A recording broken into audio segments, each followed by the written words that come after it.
Ayan. Luto na ang ato ang kuan para to special ni ang atong luto nga ginaling. Giniling ba? Ginaling. Ayan. Kuya, kay ko mag-video no, kay di na ko ipakita kung sa process pagluto. Pero, kamo guys, kay bawa na mo na. Binisaya style na siya guys. Dili ko ganahan og dry. Munang ako siyang gibutangan og mga something nga kuan. Na siya ketchup, na siya gamay ketchup, na siya gamay nga sige na na, patis. Yes. And a bit of sugar. Buang. Normal man ang magic sarap mo butang gitana. Yeah. Kung kinsay ganahan nga makahibaw yon sa nako ni siya pagluto, just message me lang. Charot. Okay, magready na sad mi sa among kanong mais.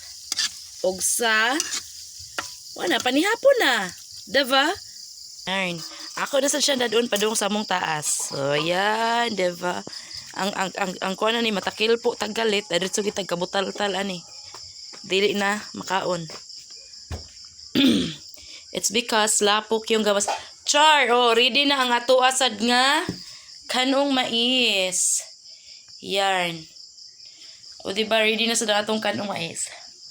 Normal na siya na marag itom-itom guys ha. Bugas din na siya. O diba, kaon na ta, kaon. Yan na.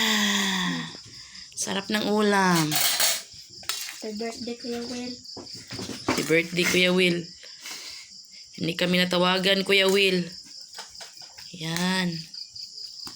O diba, mas lamig na tayo juice. Tayo juice, no? Ato kasad. Ito na idil. Ulit ito.